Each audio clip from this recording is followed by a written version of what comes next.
आदाब। NDTV Toyota आओ अपने पहाड़ बचाए मुहिम की शुरुआत हम प्राकृतिक सुंदरता में अव्वल जम्मू और कश्मीर राज्य से कर रहे हैं। यहाँ के पर्वत हमारी सुंदरता और सुरक्षा पर एक बहुत बड़ा ताज ही नहीं बल्कि हमारे इस पूरे देश को सुदूर उत्तर से आती ठंडी हवाओं से भी बचाते हैं, साथ ही हमारी देश की सरहदों को तिरछी नजर से देखने वाले दुश्मनों से भी। लेकिन इस जन्नत में इंसानी खलल जरूरत से ज्यादा पड़ने के कारण ये जन्नत भी जमीन पर आ गिरने का खतरा है। सफर पर निकलने से पहले डालते हैं एक तेज नजर कैसा है ये राज्य और कैसा बदला है इसका मंजर।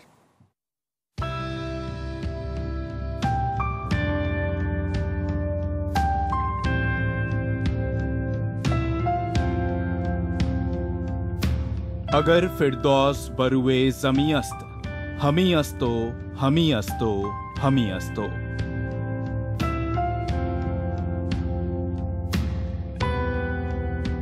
बस इन्हीं शब्दों में शहंशाह जहांगीर ने कश्मीर को जमीन का स्वर्ग कहा था।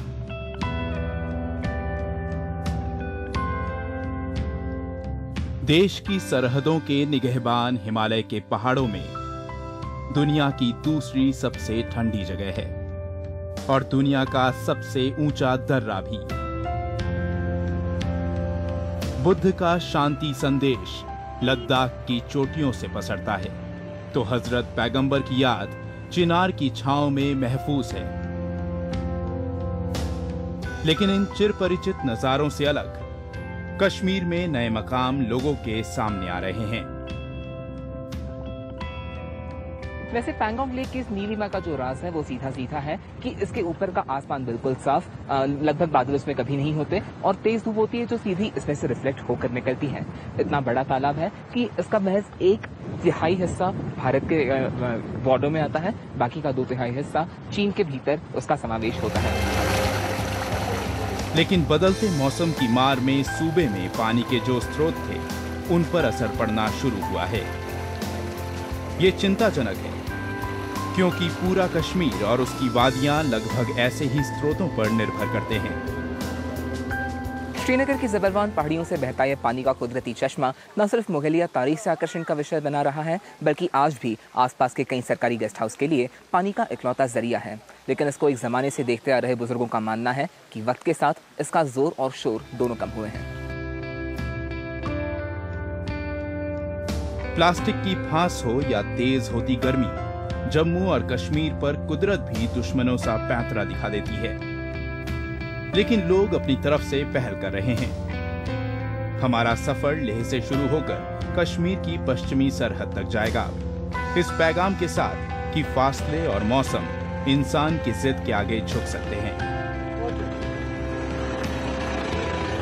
जम्मू और कश्मीर से कैमरा पर्सन नजीर शेख के साथ योगेश दामले की रिपोर्ट, एनडीटीवी इंडिया।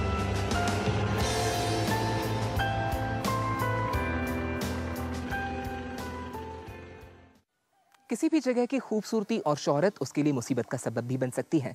माना कि यहाँ पर सैलानियों की वजह से बरकत के सिक्के खनके, लेकिन हम में से कई सैलानी यहाँ पर आकर रहेंगे, कुछ ऐसी तस्वीरें खिंचवा कर निकल जाएंगे और पीछे छोड़ जाएंगे ऐसा कचरा जो लाखों और करोड़ों साल तक नहीं गलेगा। अच्छी खबर यह है कि लद्दाख जैसा दुर्गम इलाका इस मसले पर देश से एक कदम आगे है और उसका श्रेय जाता है लद्दाख की ही माओं को।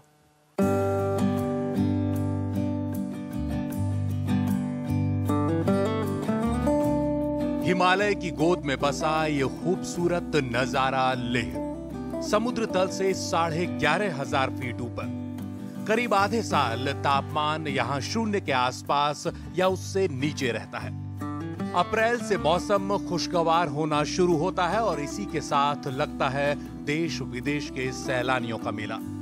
हालत ये हो जाती है कि करीब 35,000 की आबादी का कस्बा 2 लाख सैलानियों का मेजबान बन जाता है। कुछ समय पहले तक हाल ये था कि पर्यटक आते तो अंधाधुंध प्रदूषण फैलाते, घाटी का दम घुटने लगता। चिप्स, नमकीन के पैकेट, पानी और सॉफ्ट ड्रिंक्स की बोतलें लेह के लिए आफत बन जाते। लेकिन दिलकश वादियों तले शहर का दम कुछ इस तरह घुट रहा है। ये नजारे देखकर हैरत होती है लेकिन ताज्जुब नहीं। यहाँ रोजाना 10 से 12 ट्रक्स आते हैं, वो भी तब जब अनुमान लगाए जा रहे हैं कि शहर में अपने एक निवासी के बनिस्बत 5 सैलानी किसी भी वक्त मौजूद होते हैं।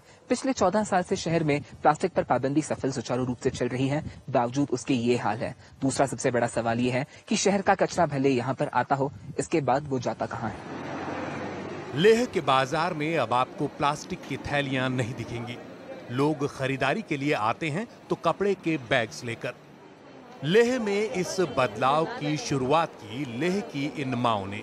57 साल की आंगमो और सेरिन जैसी 34 महिलाएं लेह के बाजारों में गश्त लगाती हैं।